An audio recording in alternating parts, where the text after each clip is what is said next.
Hey guys, it's Halsey with the Helicopter Podcast. And on today's episode, I'm doing a panel, which means essentially I have a group of industry professionals joining me on today's show where we discuss a whole bunch of different helicopter specific topics. The whole point of this is just to have multiple perspectives on certain, call it issues within the industry, other news. In fact, I just looked on my Vertical Daily and pulled some topics from directly from them. So thank you for supplying that news.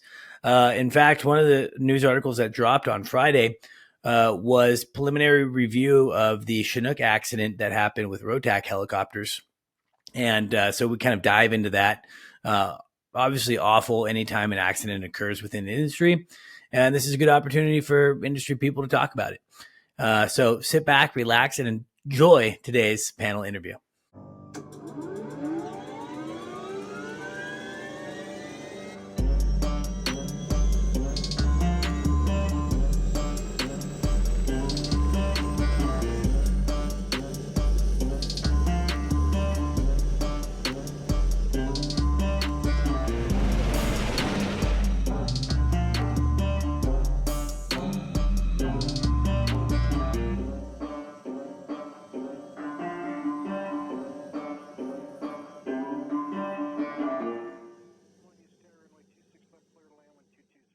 All right, what is up? This is Halsey Schider with the Helicopter Podcast, and I'm super excited. Not only today is this a video podcast.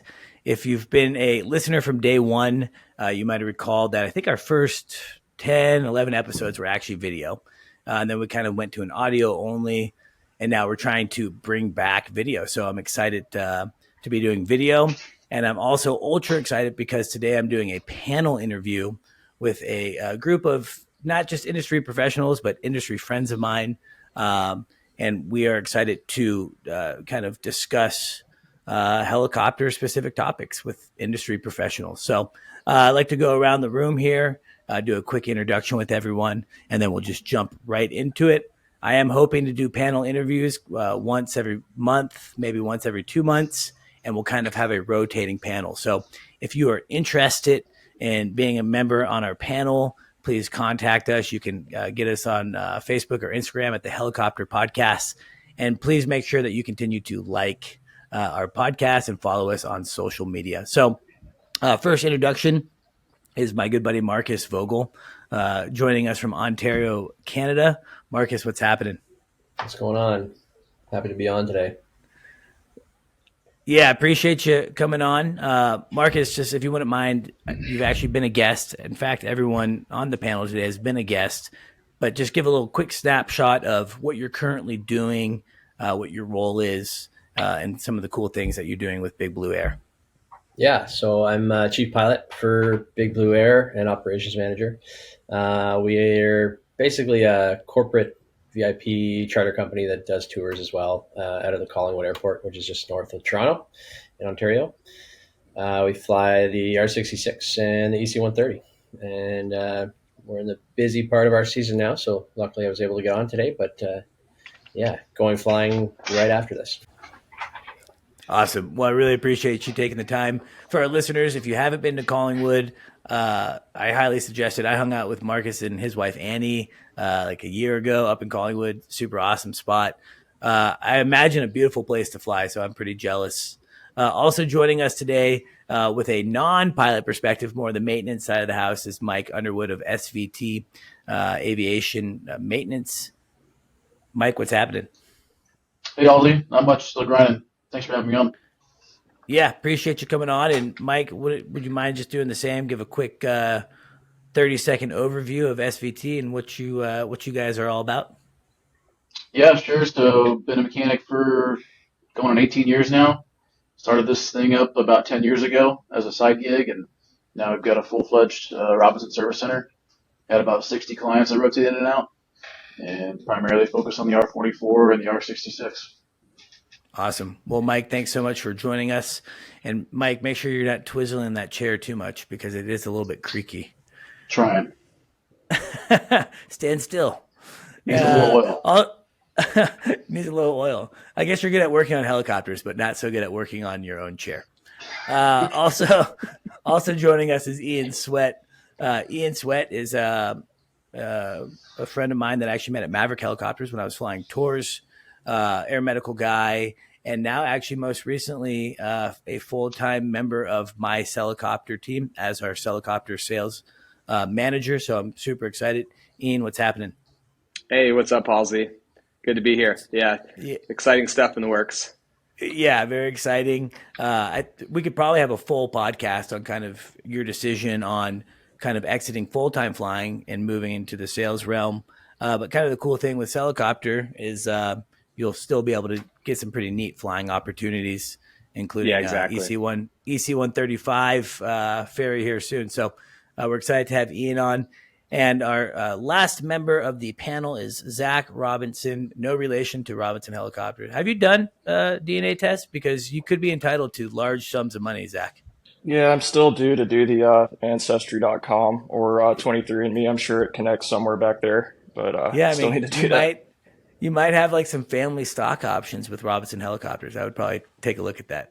Perhaps, maybe back a few generations, cross paths. That's awesome. Well, you do have the perfect last name for helicopters. Zach and I met at flight school. Um, we kind of reconnected when he got his flying job at Air Evac. And he's also been a member of the helicopter sales team for, I think, about 3 years now. So lots of close contact with Zach. Zach, what are you flying right now and where are you located? So, right, with Air Evac, I've been flying the 206 Long Ranger, going on my 6th year now with Air Evac, which is Wow. crazy. It's flown by. My base is in Snellville, Georgia, which is my hometown right outside of Atlanta. And I'm 3 years there at that base now. Yeah, time's flying. But it's helicopter for about 3 years now, along with Air Evac, and staying busy. That's awesome, man. Well, thank you. Thanks to all you guys for joining the show today. Again, the whole concept and hope of the panel is to talk about some industry related topics. In fact, I figured the easiest way for me to do that was just to check out my Vertical Daily emails from Vertical Magazine and Vertical Online and just kind of pick out some topics that I felt were interesting. And then I'm sure we'll be able to freestyle a little bit as well as things come up. But one of the things that I want to talk about that was not necessarily on vertical is Hill helicopters. If you haven't heard of Hill helicopters yet, it's a helicopter due to actually, I think, hit production in 2023. Maybe it's getting pushed back a little bit. I'm not quite sure. They're based out of Europe, and they're designing what seems to be, at least on paper, a pretty awesome helicopter. I think it's the HX50 and then later a commercial HC50. Um, Pretty incredible. The performance of it seems pretty awesome. 5,000 hour like component overhaul times across the board. So that's pretty incredible to have that kind of standardization. And under $1 million price tag, substantially below $1 million as of at least right now. And there's been kind of a lot of chatter within the industry of, people that say, hey, it's going to happen, or other people that say it's not going to happen.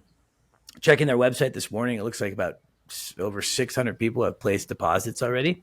And I think that they're kind of using that deposit as their funding to keep the machine going as they start prototyping.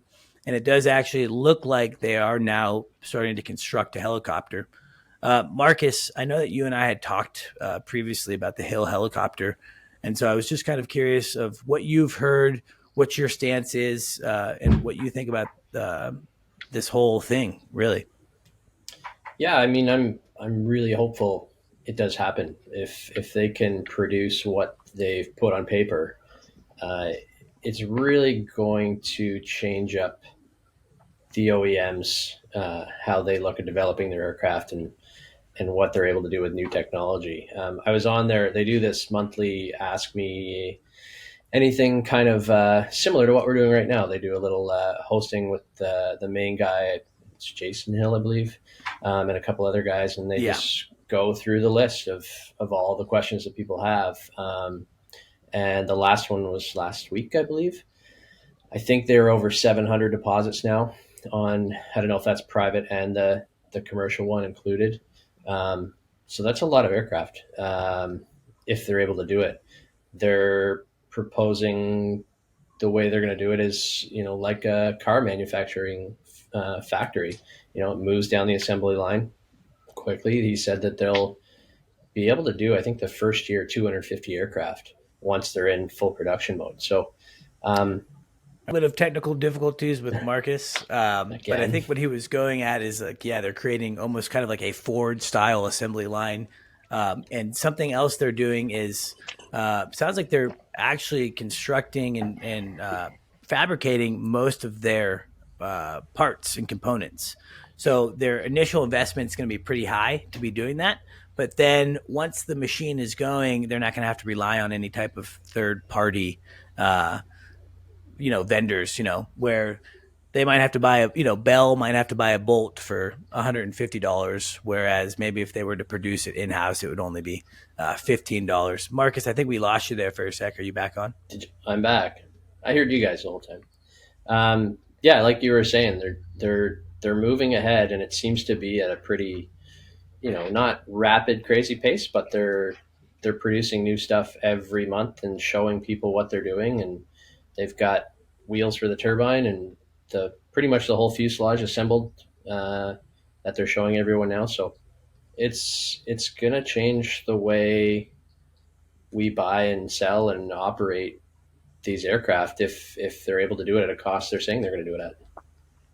Yeah, I mean, if I agree 100%, I'm hopeful. They definitely look cool. And I kind of like view it as like the Tesla almost of helicopters, and kind of like this dramatic innovation.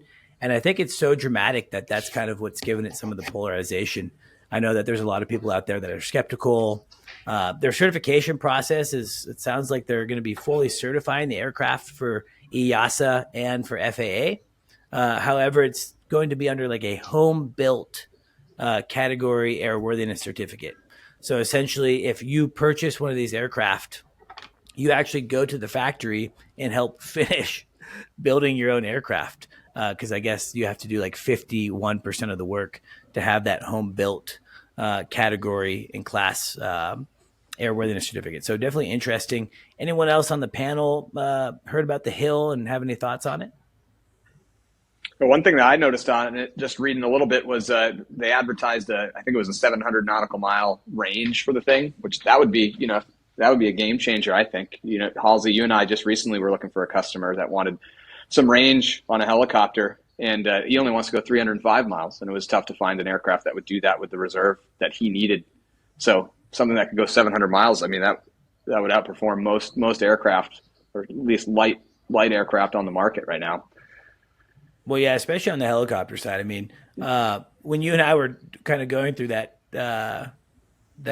looking at aircraft last week for our client specifically with range considerations, I don't know why I was so surprised to realize that helicopters just don't fly that far. I've been in helicopters for a long time, so I should have known, but it's like, yeah, I mean, we're, hey, can we use this aircraft because it has this auxiliary tank? I mean, when you're talking about 700 nautical miles, I mean, you're getting into like, fixed wing TBM, distances, which is pretty impressive. I mean, that's like what you would consider like a 5-state airplane now kind of transitioning into a helicopter. So I think that's pretty cool. Zach, Mike, do you guys have any feedback on the Hill? Have you guys heard anything? Any hopes? Are we Hill supporters, or are we pessimistic?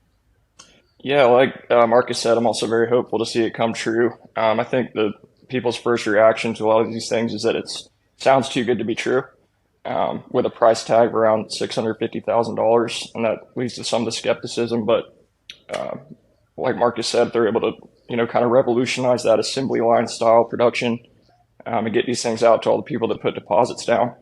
We'll see when the first one comes out how it is. Yeah, I mean, I'm hopeful. If it happens, I want one because they're awesome. I am like a little concerned. I was doing a little bit of research this morning just on the airworthiness side of the house, like if that would really limit where the aircraft can fly in different airspaces. Hey, you can't fly in Bravo airspace, or you can't fly in whatever. I couldn't necessarily find anything, but it does sound like Hill helicopters on their website, on their FAQs, kind of leaves it like a little ambiguous. Like they think that there won't be too many restrictions. So I definitely think that that's one of my concerns. Marcus, have you heard anything about kind of operating limitations or airspace specific?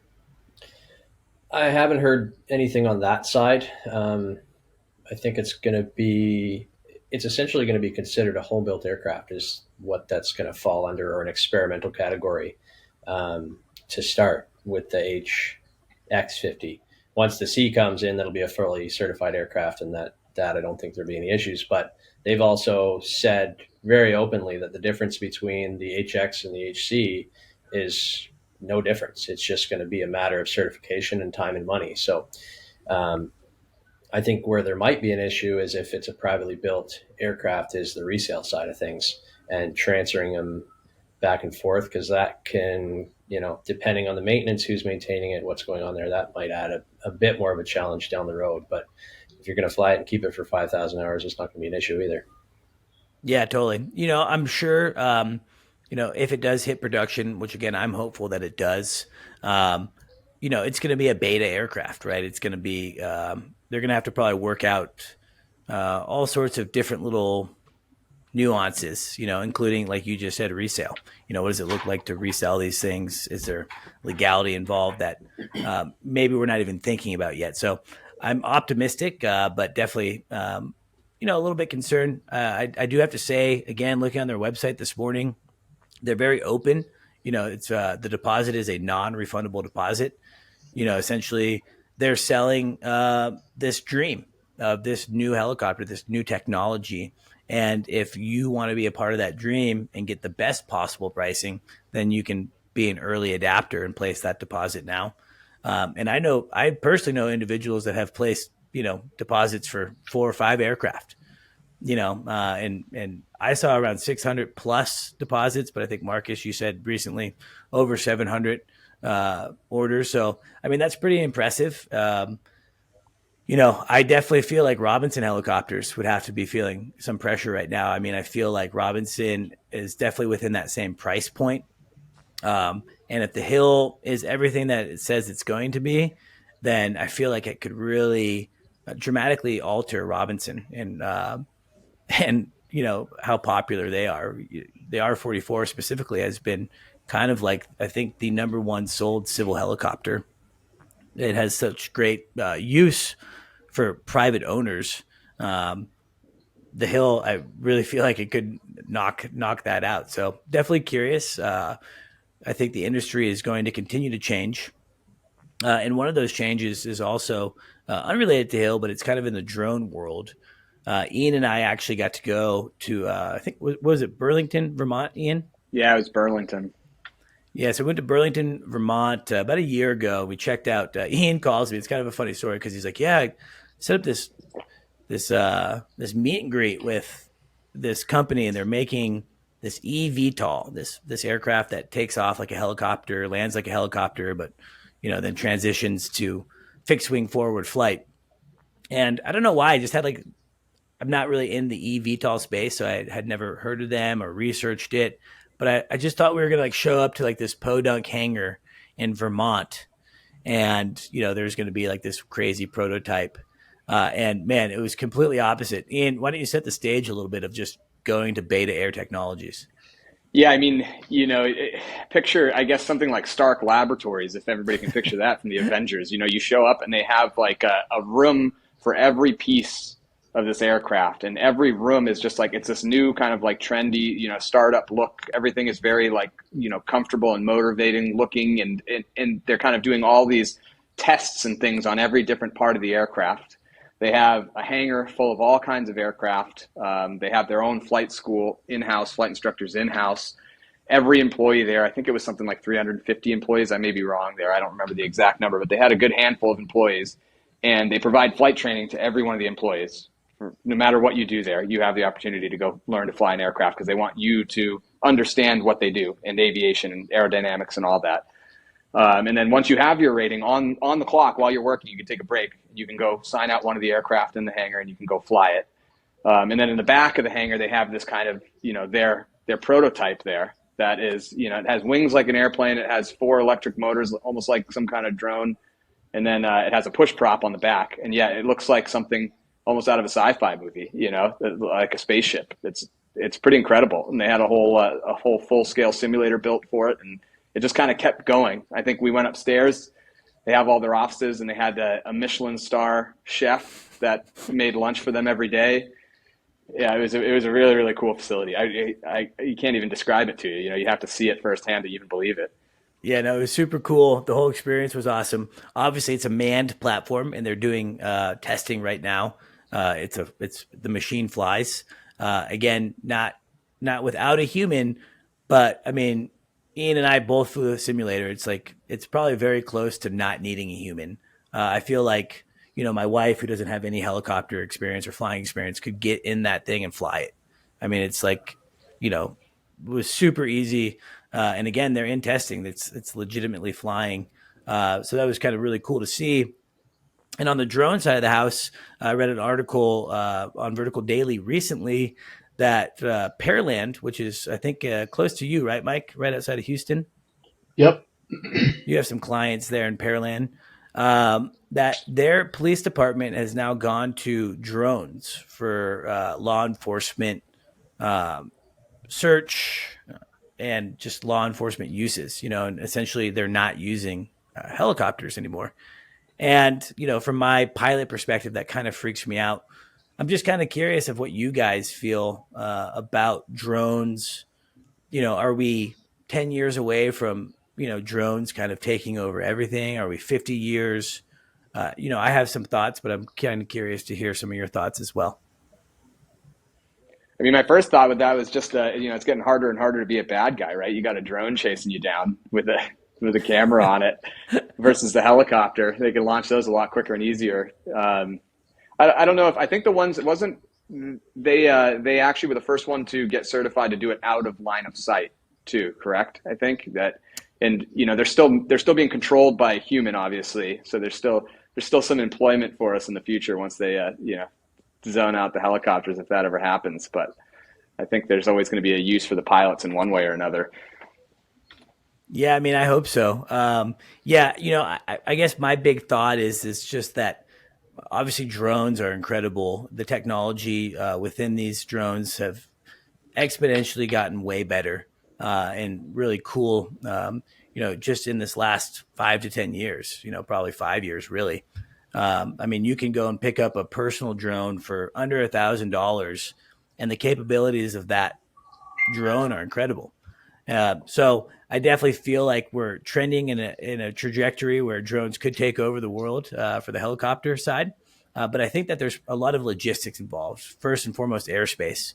I feel like there's a lot of airspace considerations of, how can helicopters and airplanes be in an airspace with all these other drones? Because I'm sure, you could have so many drones up at once. So I think that that's kind of a big hurdle. Marcus, I'm kind of curious, in Canada, any other pushes or known industry uses that you're seeing drones being operated? I've heard of some people using them for ag now. Actually, I think DJI makes an ag drone that you can buy for somewhere in the realm of, it's like 30 or 40,000, and they're using those now. I don't know. I haven't done much research on it to see if it's a viable business or how much space you can do, how many of them you'd need to actually do a lot of the ag work up here is forestry work too. So there's some huge plots of land that you got to cover. So I don't know how much that'll take over, but it'd be interesting to see. I know I've heard of some companies doing some stuff already, trying it out. And then curious about, on our side of things, with the eVTOL side of transportation of people. That'll be the big one coming out. Is, are people going to, one, are they just going to have the range for the stuff that we do? That'd be similar to in the States of like going from New York to the Hamptons. Are they going to be able to take people that far? Are they going to have the battery power to do that and return? It's neat to just kind of watch and see what's going to happen. But like you said, there might not be a pilot involved. There might be, who knows? But we'll have to find a way that we can maintain our place in the industry as well if that happens. Yeah, I mean, I think that there's a lot of uses for drones, but I still think that there's a lot of uses for manned aircraft as well. In fact, one of Helicopter's clients, Skyscopes, I mean, they were founded as a drone company, but then found that because of line of sight and some of the survey work that they do with very long power lines and utilities, uh, drones just weren't an option. And so they've also had to adapt a helicopter fleet. So I'm sure that we'll probably kind of see that as our first iteration, where there's companies that are utilizing drones for portions of their operation, but still using helicopters for other portions. I'm guessing we're quite 10 plus years at least from really seeing maybe major changes where like us pilots might have to kind of be shaking in our boots a little bit, but you know again, I think we just have to adapt and kind of see where it goes. I think Yeah, that go ahead. I hadn't thought about before too, Marcus. You mentioning ag, that kind of seems, spraying almost seems like the kind of a perfect thing for a drone. You program in the field or the plot that needs to be sprayed and let the thing go do its work, fill it up Yeah. when it needs to be filled up. Like that, that's a good point. Well, and talk about the safety aspect too. I don't know this year.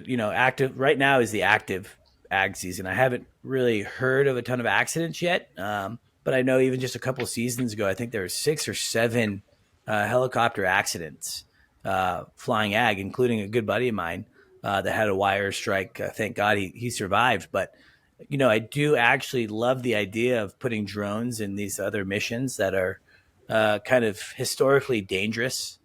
Flying in the wire environment. Not only are the drones probably better than people at avoiding wires, but if they do hit one, you're out equipment, right? But you're not out loss of life. So I definitely like the safety aspect of it. But again, as a pilot, it's also a little bit fearful.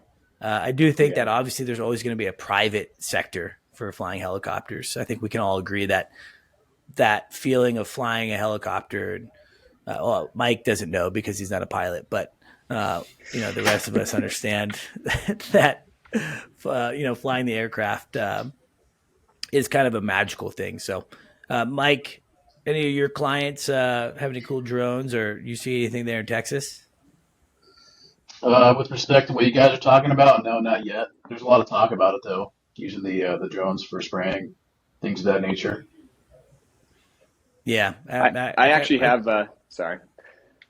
I was go going to for say it. I have kind of a funny story. I just remembered with a drone. It was one of my last EMS shifts, and it was first thing in the morning. I was out there pre-flighting the helicopter, and the hangar kind of sits up on like top of a hill that looks down at the hospital, and I see a police cruiser like take off real fast, enough to gain my attention out of there. And I was like, oh, that's kind of weird. And then I hear all these sirens, and I get a call and they said, "Hi, this is dispatch," but it wasn't, my dispatch. And I come like as I'm thinking, it's a 911 dispatch, and they said that somebody had stolen an ambulance. They'd driven it down to the entrance of the hospital, crashed it, and then taken off running into the woods. And they think they're hiding somewhere right behind my hangar. So then shortly after, they describe the guy and they tell me to keep an eye out for him. Then shortly after, all of these police come up to the hangar, and it's just absolutely swarming with police everywhere, fully armed. And they bring 2 drones, and they launch 2 drones from there. And they were talking about them as they're looking for them. They would launch one at a time while the other quick charges and keep one in the air.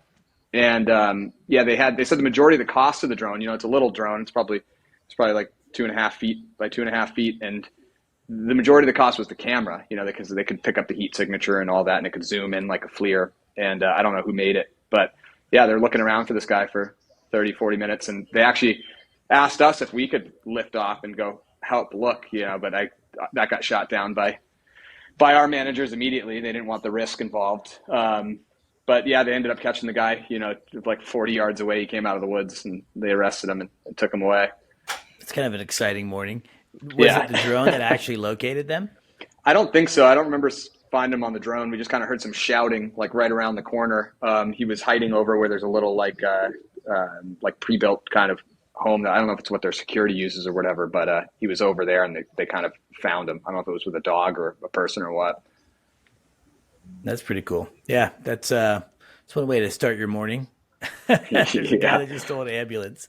Awesome. I feel like I saw recently too, like a story online where a car in Florida crashed into a helicopter on a like the University of Florida Hospital. Had a ground pad. Zach, did Oh, you was hear it a anything about that? 407? Yeah, it's 407. I think I heard about it. I didn't read the article or see any pictures, but it doesn't surprise me. Some of these ground pads are so exposed right up to the parking lot or the road. Um, this person obviously wasn't looking where they were going. Not sure the details Yeah. exactly. Yeah, Well, I saw the video of it. I think if it's the same one that we're talking about, yeah, it was like a elderly couple in a minivan, and they actually pull onto the pad thinking it's the road, and instead of backing out, they try to pull a Yui around the helicopter and kind of bump the stinger as they go. The whole time, security's sitting right there, and I think a paramedic runs over out of an ambulance and is like points to it, like, "Do you see what's happening here?" are you gonna do something? Please do something. Yeah, Yeah, I mean that's kind of sad. This old couple, I can totally picture it. I was with Hillary's grandparents. We were driving just like a year and a half ago, and they're great. They're pretty sharp, but they're a little bit older. And like driving through this parking lot, going over like curbs. And it's like they're not even flinching. Like it's not even a thing that we're driving over these curbs. So I could just kind of imagine. I saw another story actually too. I think Ian, you sent it to me. I forget what national park it was, but some guy landed an A star um, in a state park. Looked like on a river and had a picnic with his wife or girlfriend, and ended up getting a pretty sizable fine. Did you guys see that article? yeah, I know the one you're talking about. Yeah, and when he was confronted by it, I think they came out on a boat, and he said like, "Oh, I had to make a precautionary landing for the weather," and they weren't really buying that as he's set up there with his wife and his picnic. It's like it's blue skies. It's like Yeah. no, actually I don't know what the weather was. I mean, I would have probably gone like, oh yeah, I had a chip light, and conveniently I also packed a full picnic just in case I had a chip light. So maintenance is Yeah. on the way.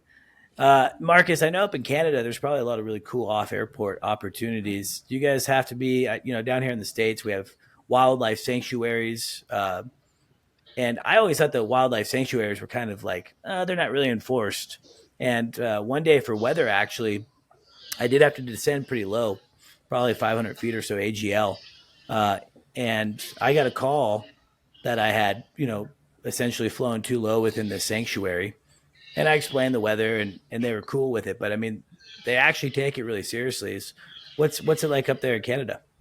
Yeah, same thing. I mean, we have a lot more land that's undeveloped. So there's a lot of national parks. Where we are, Algonquin's one of the biggest ones. It's one of the biggest national parks we have.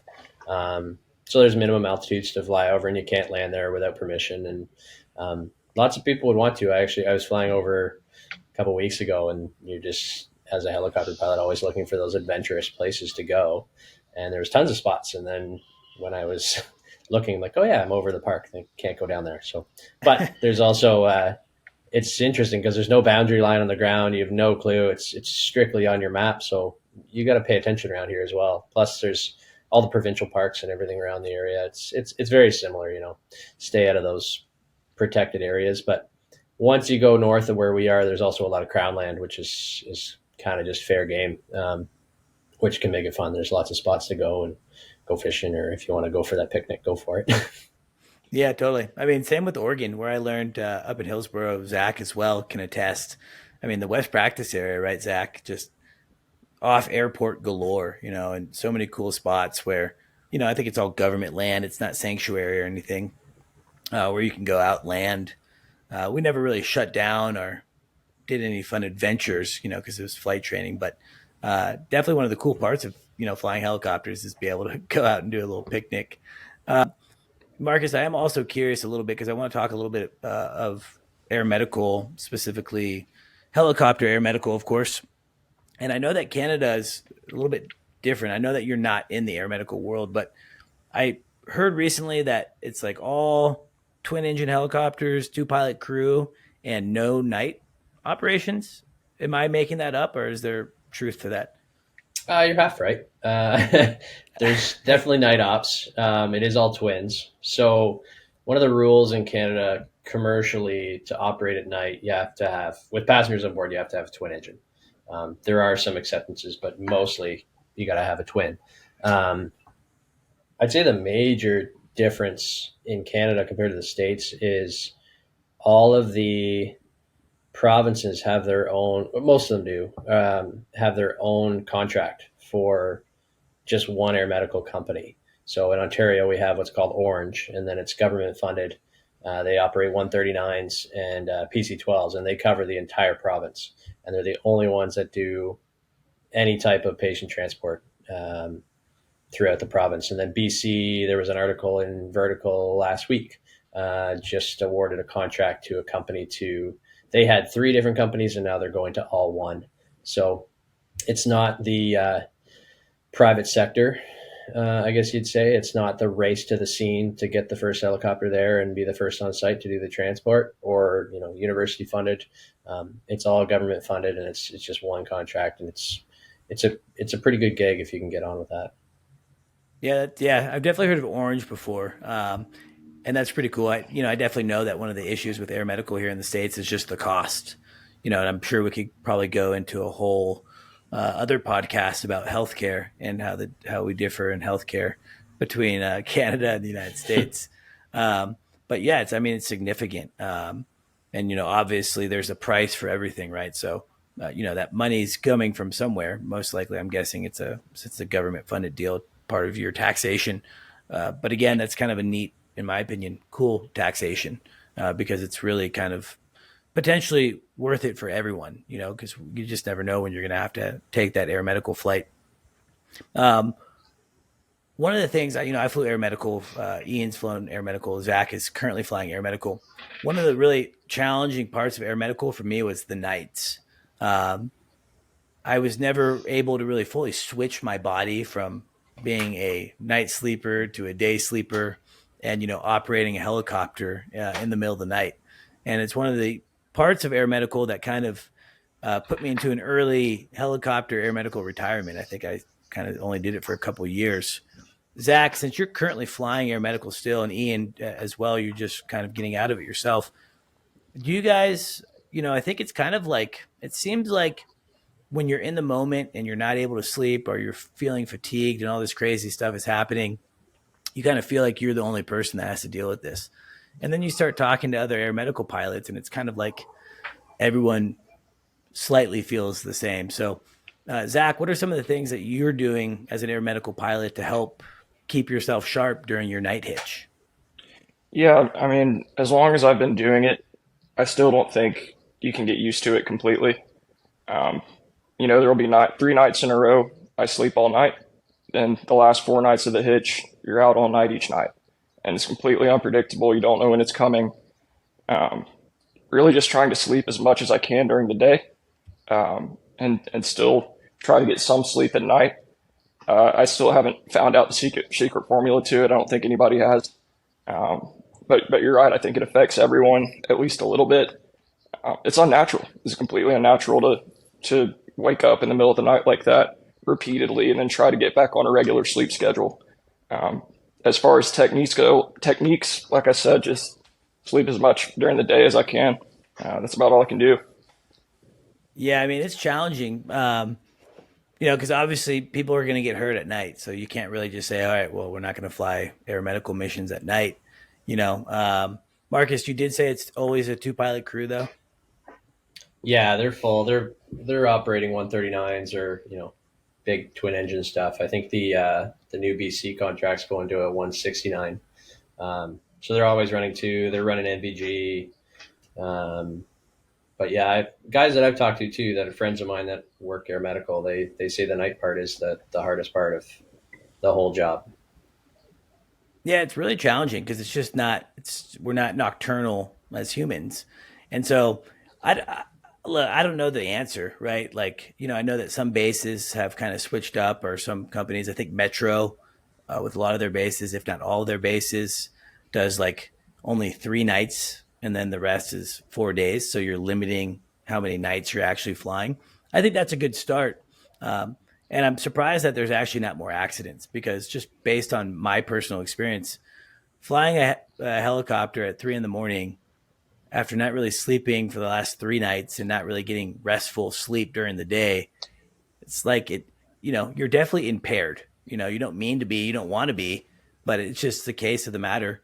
But it seems like it's all, there's not that many accidents that I'm aware of that are kind of caused by that. Zach, I do know like the air medical company that you work for supports pilots' decisions. Have you or any of your coworkers ever declined a flight because of fatigue?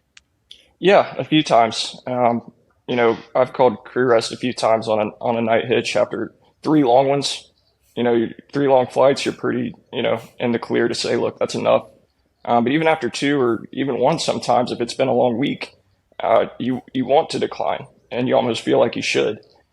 And all maybe 5 times in my time flying air medical, I've taken crew rest. But like you said, you might be a little impaired, but there's another motivation there that's like you want to stay off the radar. You think people are watching you, and oh, this guy's calling crew rest. He's declining one because he's tired again. That's one of the external pressures. But a few times, yeah, absolutely. Yeah, the external pressures are real, and I definitely experienced that as well. But I will say, it does feel like, at least, because I also worked at Air Evac, but it seems kind of like an industry wide adoptance of kind of accepting pilots' decisions. I had called crew rest a couple of times. I declined because of fatigue, and it always seemed like I was supported. Ian, obviously, I know that you've been flying air medical for how many years total? I flew it for, what was it, probably 5.5 years or so. I mean, so that's a good chunk of time. Did you ever adapt to the nights? Did you struggle with it as well? No, if anything, I feel like I got worse as it went on. Especially, I became a float pilot, or a travel pilot, and it was worse because I'm getting my rest in hotels, and you're never really fully familiar with the area like you are, being based in one place for years and years. So no, I didn't get used to it. I always dreaded the nights, and at MedTrans it was seven days on, 7 days off, and then 7 nights on. And 7 nights can be a lot if you're just getting a few nights of no sleep at the beginning of that 7 days. I like you mentioned, some people do either three night or 3 days, 4 nights, or 4 days, 3 nights, and kind of do it that way and break it up. And I've always thought about, like, a lot of guys I talk to, like you said, they hate the nights, they dread them. And I've talked to a lot of guys that said they would take a pretty significant pay cut to never fly a night shift again in EMS. And I've always thought, why not take that, make a stipend to the night pilots, pay the day pilots a little less, and have only day pilots and only night pilots. I know people would argue currency, right? But yeah, have people, because really I think the safest way to do it would be have somebody that their schedule is they stay up during the night and they sleep during the day, and they do that all the time, and that's their regular schedule. Yeah, I mean, I just don't know how many people are like that. Like, I agree. I would come across, I would go and do work over and talk to the different pilots.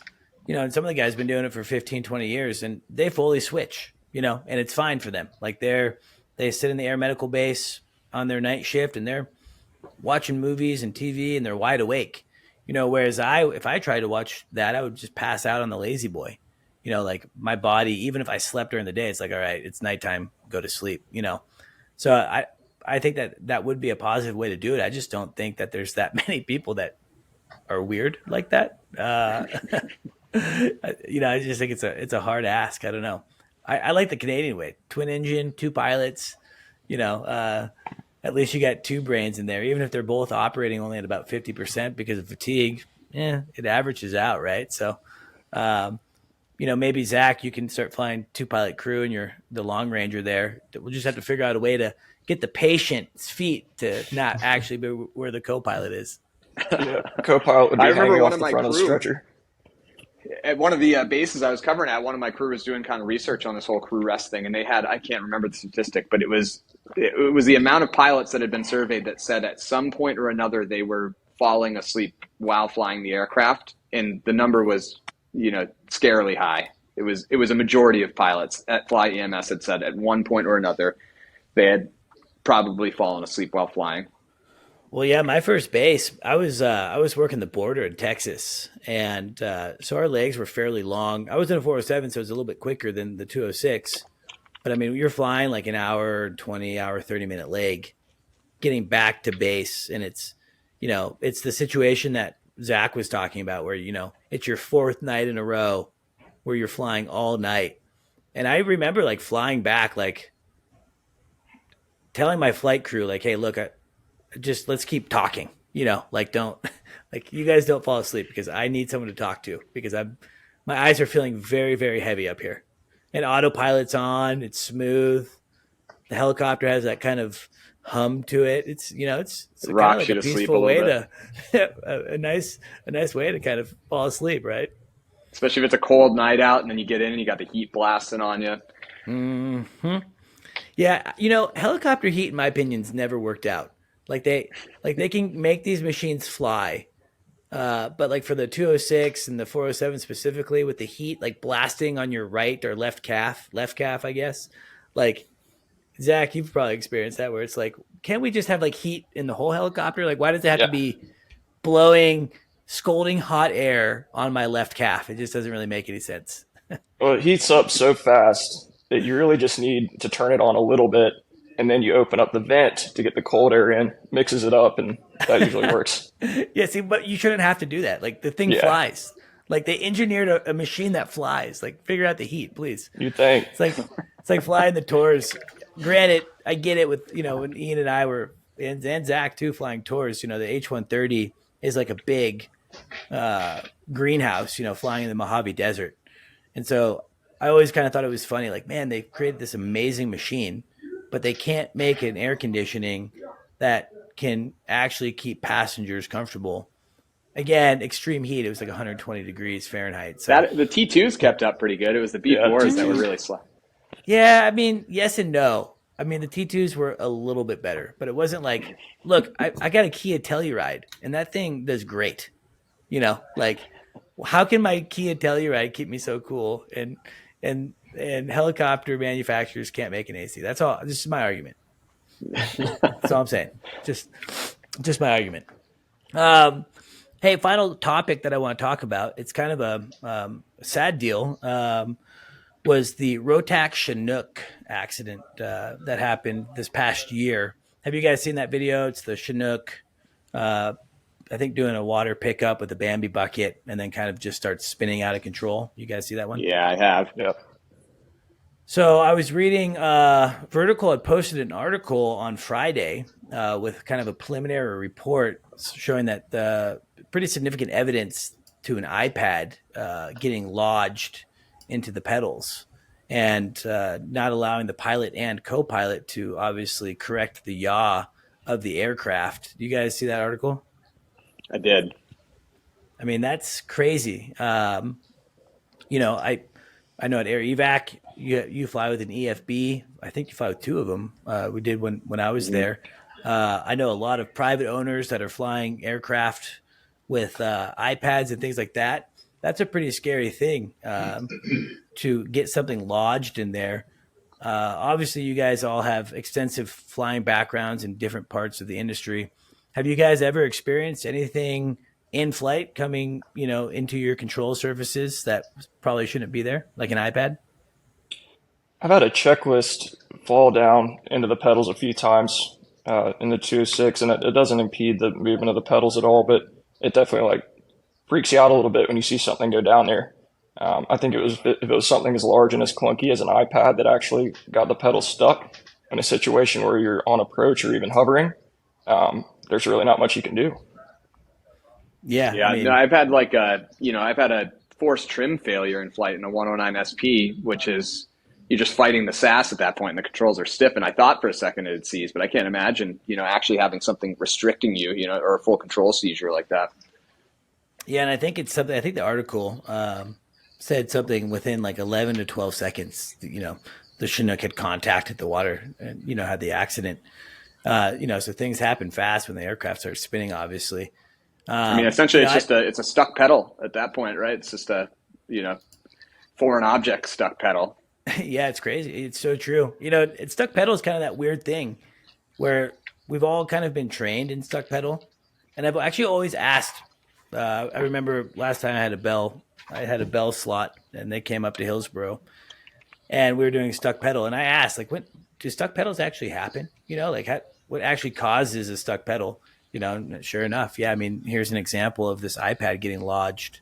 And I kind of personally feel like, at least in my training, that the stuck pedal was always like, okay, we're going to kind of do it, but the instructor doesn't actually fully understand it all that well either. So it was never like a maneuver that was super well rehearsed. Obviously, in a Chinook, it might be different. I Marcus, in think Canada, go ahead, Ian. a simulator is the best, really the best for that. I got to do some good stuck pedal or tail rotor failure stuff like from a hover in the simulators. And, it's not totally realistic, but I think it's good to, you get the motions down of what you need to do, getting your engines off and performing an auto rotation if you can't fly away from it. Yeah, because I mean, correct me wrong. Even when you're getting your certificates, I don't think there's anything on a practical test for the FAA that you're doing stuck pedal or No, needing to there isn't. demonstrate stuck pedal. So, There's Marcus, is nothing in that any type of 135 check ride either. It's not required to be demonstrated. what about in Canada, Marcus? Are you guys doing stuck pedal work? We are. We train it. It's usually required. I don't know if it's actually like an actual requirement on the on any check ride or a flight test, but you do have to.